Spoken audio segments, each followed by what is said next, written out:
Manis takhoffal akriba khosirul mawaddah.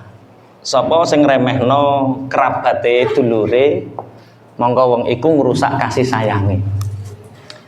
Artinya istighfa itu nek duwe dulur apik ya diapiki, nek duwe dulur elek diapiki. Dulur apik diapiki ben tambah-tambah apike, nek dulur elek diapiki ben ora nemen-nemen.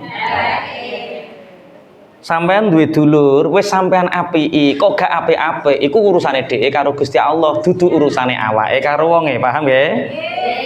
Dulure sampean medhit. Sampean misale dulure loro, sing siji medhit, sing siji luman. Ngoten niku sing sampean senengi, dulur sing medhit apa dulur sing luman? Berarti sing medhit sampean. Dulur sing apik iku ora bedakno dulur medhit, dulur sing luman. Iku dulur sing apik. Dulur sing luman, sampean kei dhuwit 2 juta. Dulurmu luman.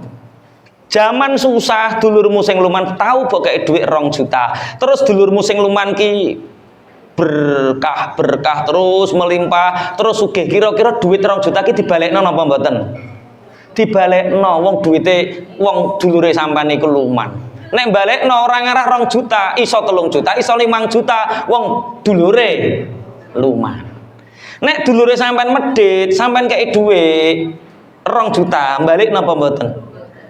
Balik. Tapi sing balekno dudu dulurmu. Sing balekno sapa? Allah. Nek Allah sing balekno ora ngarah 2 juta, 3 juta, 5 juta. Sing balekno Allah mesti luwih akeh. Mulane kula suweneng nek duwe dulur medhit, seneng tak kakei. Soale napa? Sing balekno Allah, sing luman yo tak kei sebagai dulur. Dadi wong apik iku ora ngerti. Dulur apik iku ora ngerti dulurmu sing luman, dulurmu sing medhit kabeh dianggap apik. Keburukan dia, hubungan dia dengan Allah. Sing penting awake apik. Saged dipahami ya? Oke. Tapi kok rasah kandono wonge dulur elek ya tak apik lho lah. Ya aja kandhan. Sing nomor 2, bagaimana kita nggak punya masalah dengan Allah? Zina tidak, melakukan dosa besar tidak, apapun tidak, hubungan kita baik sama Allah. Allahumma amin. Dengan orang tua, dengan mertua baik-baik saja. Saya juga upgrade ilmu Ustadz, tapi kenapa masih banyak masalah? Itulah yang kami sebutkan tadi. Walaqad fatannal ladzina min qablihim fala ya'lamannallahu alladzina shadaqu wala ya'lamannal kadzibin. Orang sholat ya dikasih ujian, orang tidak sholat ya dikasih salah. Orang sholat dikasih masalah, orang tidak sholat dikasih masalah. Orang yang hubungannya baik dengan Allah, hubungannya baik dengan orang tua, orang yang berilmu dikasih masalah sama Allah. Orang yang tidak baik ya dikasih masalah. Bedanya apa? Bedanya masalahnya orang yang sudah selesai hubungannya diberi pahala. Itu sebagai bentuk ujian untuk menaikkan derajatnya. Padha karo bocah MI kelas 1 dikei ujian arep naik kelas loro, masalahnya selesai. Setelah masalahnya selesai, Allah ngasih masalah di tingkat di atasnya. Untuk apa? Untuk naik tingkat lagi. Tadi ada ujian. Lah, bagaimana dengan orang-orang yang hubungannya tidak baik dengan Allah, tidak baik dengan orang tua? Orang seperti itu musibah. Ada orang tidak sholat, orang tua durhaka, tapi mobilnya mewah, rumahnya megah. Kemudian sama anak istri baik. Bagaimana yang seperti Ustaz? Itulah yang disebut dengan istidraj. Ujian yang paling berat sebenarnya itu. Ujian yang paling berat, ujian yang paling hina sebenarnya itu. Orang seperti itu tidak dilihat oleh Allah dengan kasih sayangnya. Ora sholat, karo wong tua ora apik, karo dulur ora apik, tapi hidupnya penuh dengan keberlimpahan harta. Hati-hati, itulah orang yang hina sehina-hinanya. Karena apa? Orang seperti ini sadarnya sulit. Nek sampean kena masalah piye hubungan karo wong tua, ya Allah kula niku dereng berbakti, gampang selesai masalahmu. Ini jawaban yang kedua. Jawaban yang ketiga, orang punya suami. Mana yang lebih didahulukan, ibu atau suami?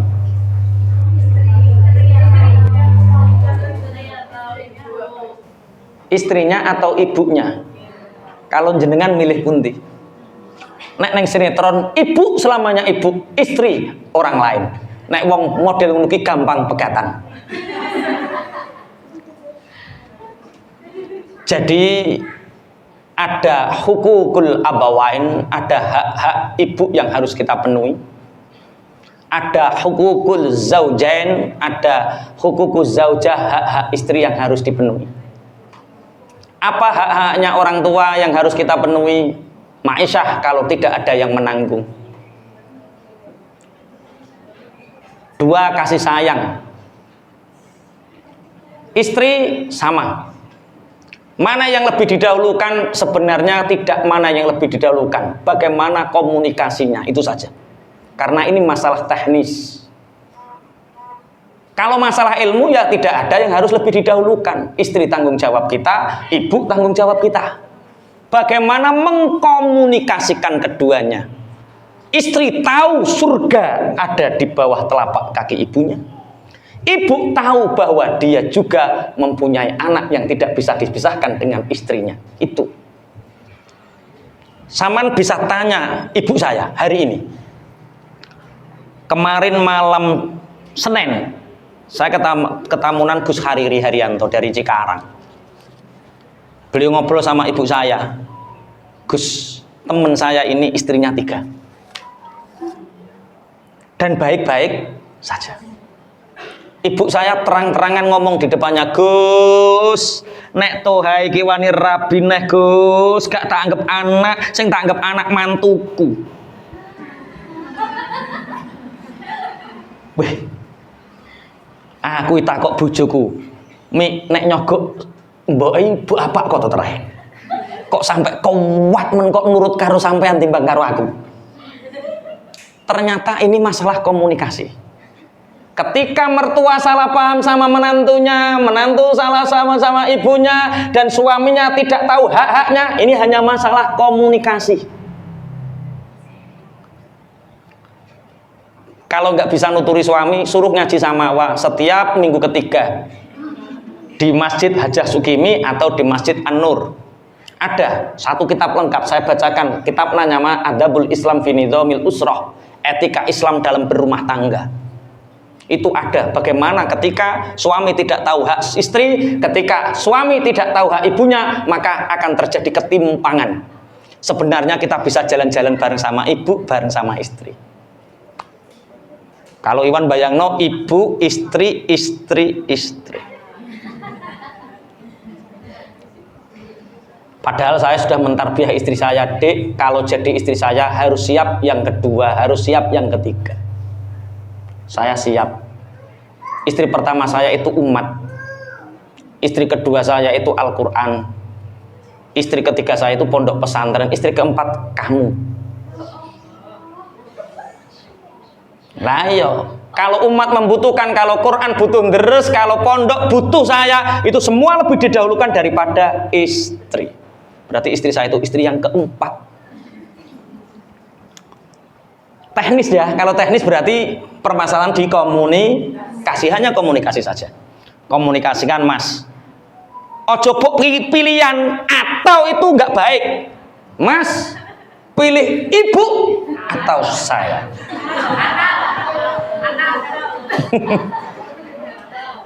Suaminya mengatakan, Dek, tidak ada ibu atau kamu, yang ada kamu dan ibu. Kedua-duanya akan saya muliakan. Mesti bisa dipahami ya? Berarti masalah teknis itu hanya masalah komunikasi. Seorang suami harus punya tanggung jawab ibunya dan punya tanggung jawab istrinya. Mana yang lebih didahulukan? Tidak ada yang lebih didahulukan. Semua harus adil. Kalau tidak adil namanya zalim. Tadi sudah dijelaskan, ributnya masalah karena ada zalim. Lawan zalim adalah adil.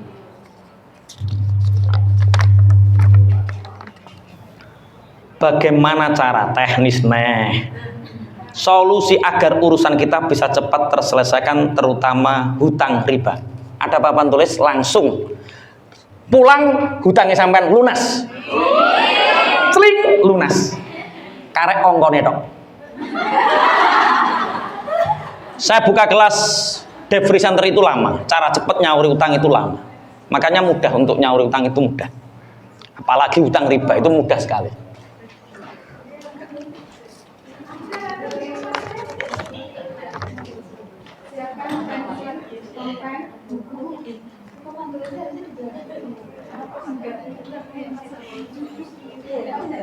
Di depan nggak apa-apa.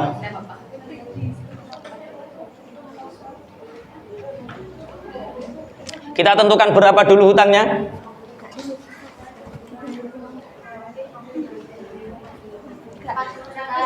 Berapa? 100 juta. Kalau di pondok 100 juta itu yang nangani bukan saya.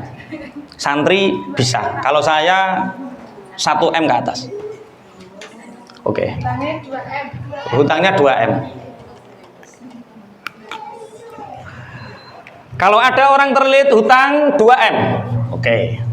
Ini sebenarnya pelajaran besok tapi nggak apa-apa, ini sebagai mukadimah. 2 M. Ini bukan 2 meter ya, 2 M. 2 miliar. Oke. Masalah hubungan dengan Allah diperbaiki, oke. Dengan orang tua diperbaiki, oke. Hubungan dengan saudara diperbaiki, oke. Sekarang teknis. Bagaimana cara nyauri utang? Tergantung hutangnya. Hutangnya ini hutang yang antara aset dengan pekerjaan sudah nggak imbang atau masih imbang. Misal utangnya 2 M wis ora mergawe, omah didol, sawah didol, ijek ora cukup. Itu berarti hutang lebih besar dengan kekayaan. Kalau seperti itu namanya cut off. Sistemnya namanya cut off. Cut off itu hentikan semua angsuran, hentikan semua cicilan. Ada strategi, kita lewat jalur hukum. Nah terus uang kita ditabung dulu, nanti ada strateginya. Kalau masih bisa bekerja, tapi begini, semua hutang wajib bayar. Rasulullah tidak mau mensolatkan orang yang tidak mau bayar hutang. Yang pertama, agar hutangmu lunas, punya niat untuk membayar. 1. Punya niat untuk jangan menghindar. 2, hadapi kenyataan. Ada debt collector senyum, ngapun. Lah kapan bayare? Jangan sebut tanggal, jangan sebut waktu, jangan sebut hari. Kenapa? Saya menggunakan minta cuti angsuran. 1, cuti angsuran. 2, cuti bunga, ditulis yang rapi, diajukan ke kepala kantor. Minta cuti angsuran, duitmu dewe, hadapi kenyataan. Pak, saya ingin bayar, tapi keadaan Pak, suami sedang bangkrut, ekonomi kita sedang nggak baik Pak, resesi Pak. Kalau orang atasan takut resesi, kalau rakyat seneng reses. Reses itu uang DPR sing ngene. Nah, kalau guru TK senengnya resepsi. Ada resesi, ada reses, ada resepsi. Minta cuti angsuran, cuti bunga. Digebrak oke, dianu oke. Hadapi kenyataan, kuatkan mental. Strateginya bagaimana? 1. Kita pakai jurus namanya ISIS.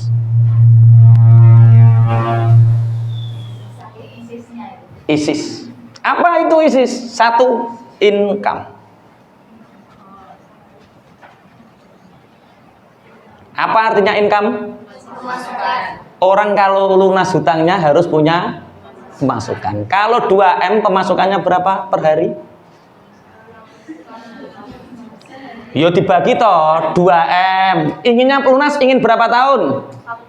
1 tahun. Berarti 2 M kali 12 bagi 12 kali berapa? 2 M dibagi 12.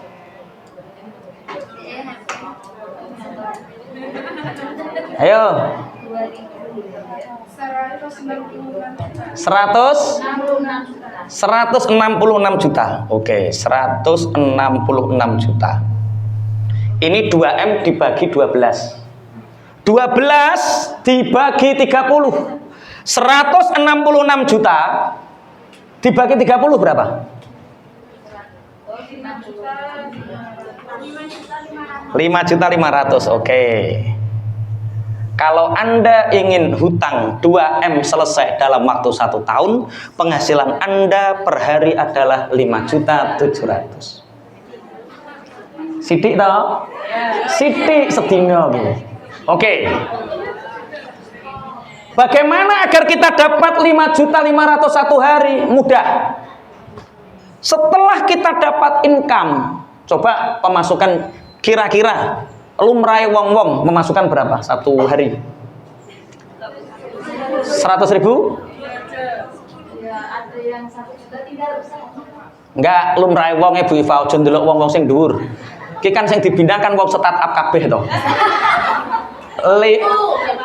Karena untuk lunas selama 2M dalam 1 tahun, per hari harus dapat uang 5.700.000. Kalau kita lihat 2M-nya itu besar, tapi kalau lihat 5 jutanya itu kecil. Kecilkan dulu.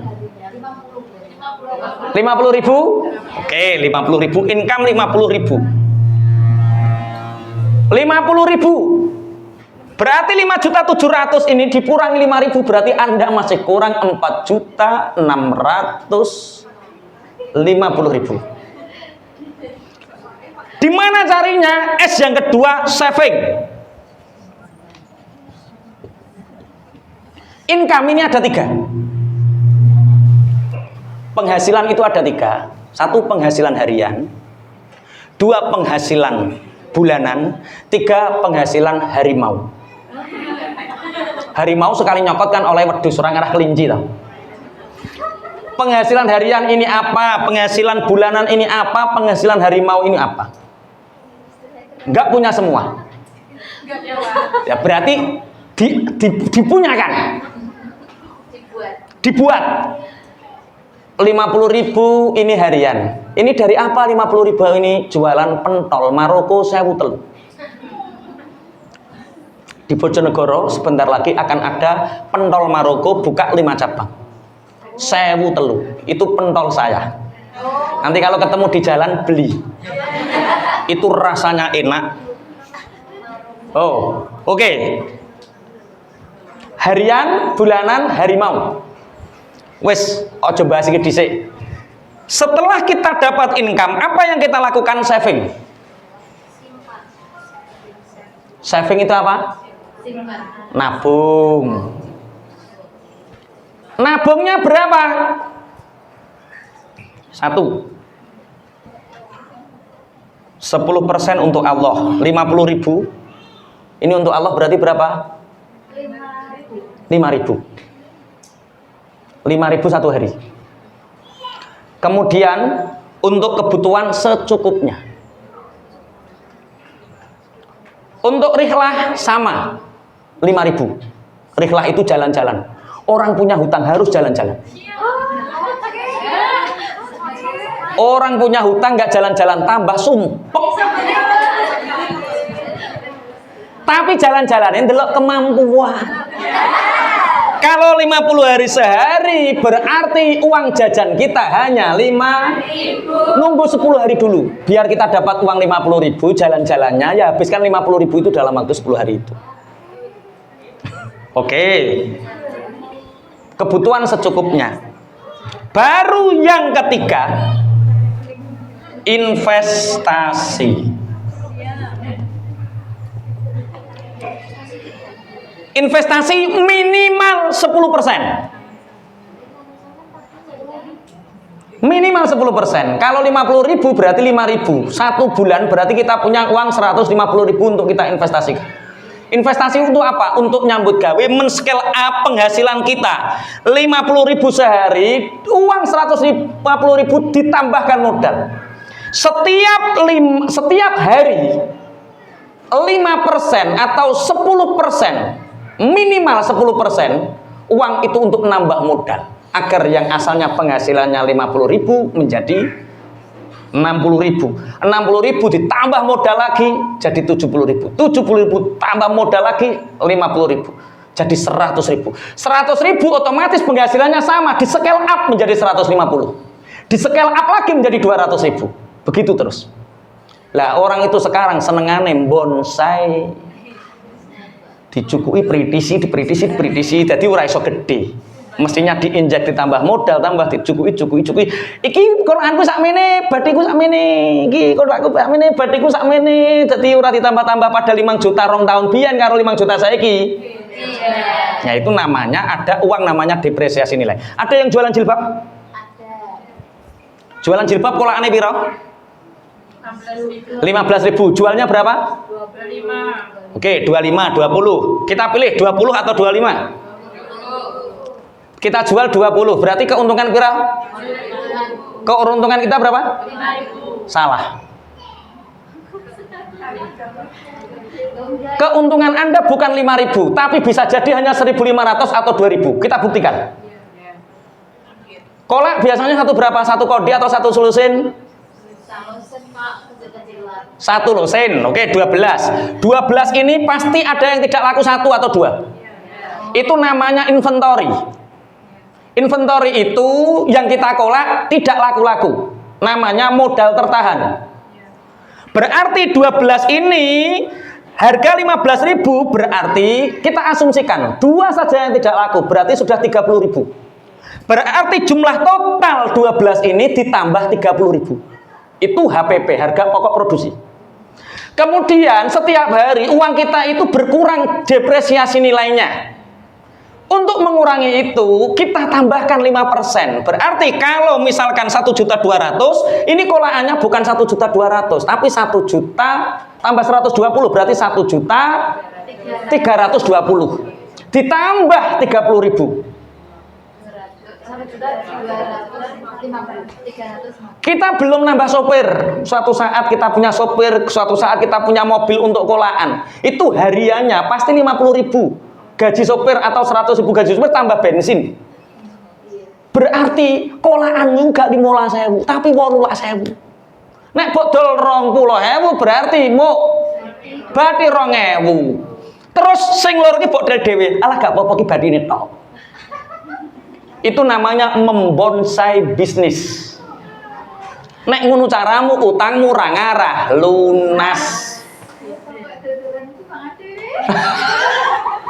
Piye carane agar 2 miliar ini bisa sampai 5.700? 1, income. 2, saving. Setelah saving kita punya uang untuk nambah modal atau nambah bisnis, sehingga modal dan bisnis ini bertumbuh menjadi scale up.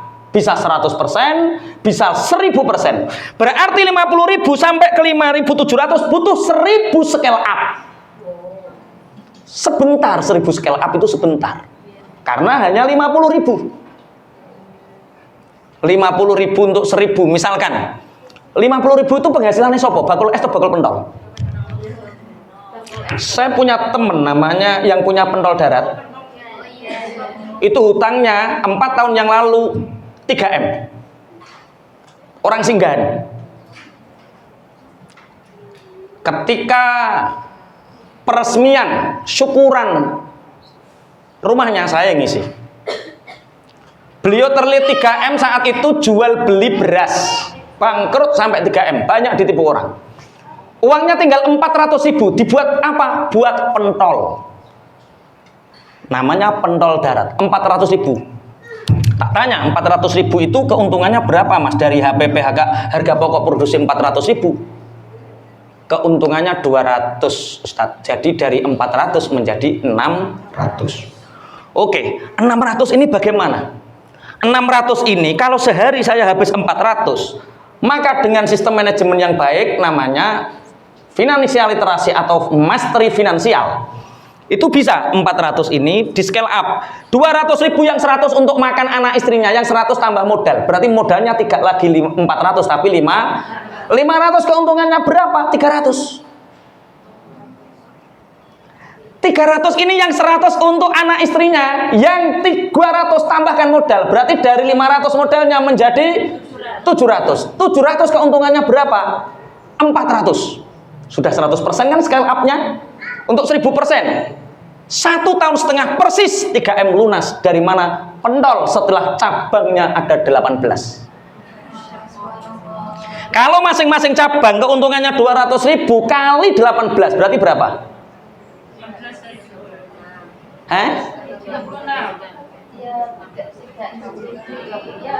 Berapa? 3.600.000. 3.600.000 karena di scale up lagi, investasinya di scale up lagi. Sekarang cabangnya ada 80 cabang. Lunas tidak kira-kira hutangnya? Lunas. Dari pentol darat saja. Laskar Buah itu 3 tahun yang lalu masih punya hutang sekitar sekian M. Kalau saya tahu 1,3 M. Belajar sama saya bareng, namanya finansial literasi. Cabangnya hanya 1 di sekitar Panglima Polim itu sama Kalianyar. Tapi setelah belajar sama, ilmunya sama. Ada income, saving, kemudian investasi. Sekarang setiap Rabu buka cabang. Targetnya seluruh Indonesia 1000 cabang. Hutangnya belum ada 1 tahun, lunas 1,3 M. Mudah kan? Engkau nek dikandani wong, cara untuk melunasi hutang, seling lunas. 1 income, 2 saving, 3 investasi. S yang terakhir namanya simplicity.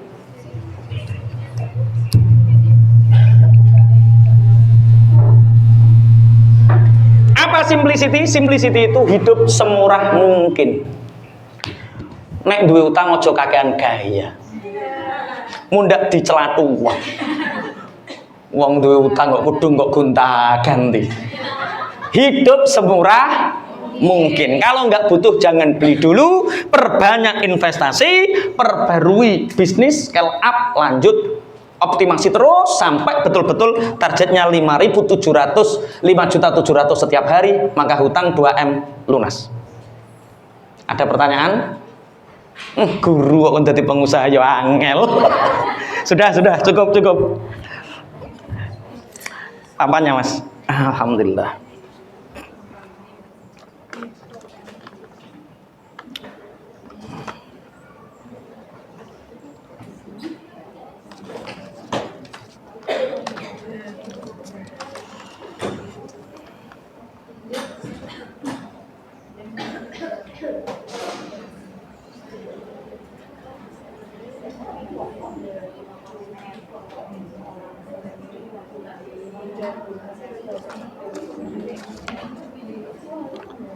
Pertanyaan yang sudah tahu caranya ngelunasi hutang?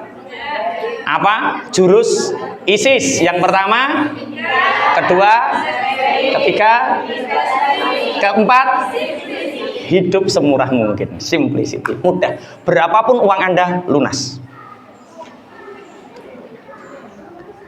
Yang selanjutnya, bagaimana cara agar urusan kita cepat selesaikan, terutama hutang riba? Sudah selesai ya? Oke, apalagi utang ratusan juta, mudah kan? Puluhan juta mudah? Mudah. Oke. Yang ketiga, saya Ustadz mau bertanya, penyebab seorang diberi masalah salah satunya adalah hubungan dengan saudara tidak baik. Betul. Pertanyaannya, bagaimana dengan saudara yang tidak mau diajak baik? Semua saudara jadikan musuh bagi dia, itu urusan dia. Yang urutnya dia. Kita nggak punya urusan kita baik sama dia, selesai. Dulur apik diapiki, dulur elek. Dulur apik diapiki ben tambah-tambah apike, dulur elek diapiki ben ora nemen-nemen. Aja mbok musuhi. Apiki ben gak nemen-nemen. Iki mbok eleki tambah nemen eleki. Dulur-dulurmu dhewe tambah mbok eleki. Paham nggih? Oke. Pak Ustadz, ada Pak D. Saya itu merawat orang tua atau nenek yang sakit, ya. Pak D saya juga sering diuji sakit yang bisa dibilang parah. Ya. Bagaimana menyikapi hal tersebut Pak Ustadz? Karena Pak D sebagai pemenuh nafkah setiap harinya. Dolani Pak D paklikmu yang lain. Matur Pak D ki ketoke butuh dibantu. Apa yang kita bisa bantu? Tapi sifatnya personal itu kalau saya. Kalau saya punya masalah keluarga, tak temui secara personal, siji kok ndelok pendapatnya, tak rungok-rungok, oh ki ngene, pola pikirnya ngene, ditemukan, saat ditemukan itu klik semua oke. Pak Le, Mbah Hera ya wis sepuh, lah terus lah Pak Dewu sakit. Cara sampean piye Pak Le? Ya wis wong tanggung jawab kuno. Iki aja jaluki urun. Mundak serengen iki kok.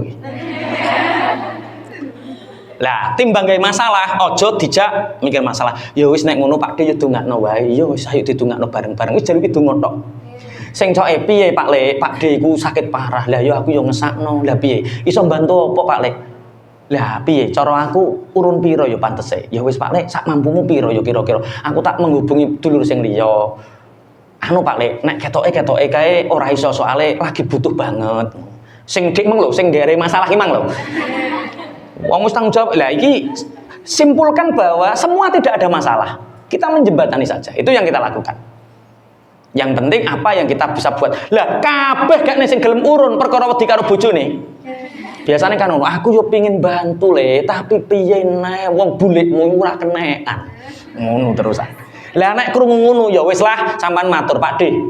Apa yang bisa saya bantu untuk Pak De? Itu saja. Nek duwe gak dadi masalah nduk, iki piye carane ngrawat ya wis umpama aku sak wulan ning kene piye, umpama 2 minggu ning kene piye, selama Pak De sakit aku tak melu bantu. Itu enggak apa-apa. Jadi apa yang bisa buat biqadril iktifak sesuai dengan kemampuan kita, enggak muluk-muluk. Karena untuk berbagi itu tidak harus ngoyo, tapi sesuai kemampuan kita. Ini kelihatannya sudah rampung ya, sudah selesai. Masih ada lagi? Sudah. Besok kita lanjutkan boleh itu ya kalau nanti malam ada pertanyaan. Nggih, besok formula membangun kehidupan diantaranya adalah membangun diri, membangun keluarga, membangun ekonomi, bangsa dan agama dalam satu tarikan nafas. Membangun ekonomi ku piye carane dek wis tak singgung itu sebenarnya masuk bagian draft besok. Ternyata masalah itu nggak ada yang tidak bisa diselesaikan.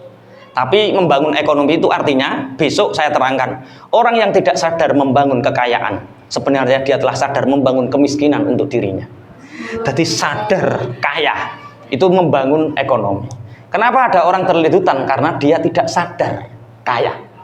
Karena kenapa orang ekonominya susah? Karena dia tidak membangun ekonominya. Padahal membangun diri, membangun keluarga, ekonomi, agama dan bangsa harus dalam satu tarikan nafas, tidak bisa dibeda-bedakan.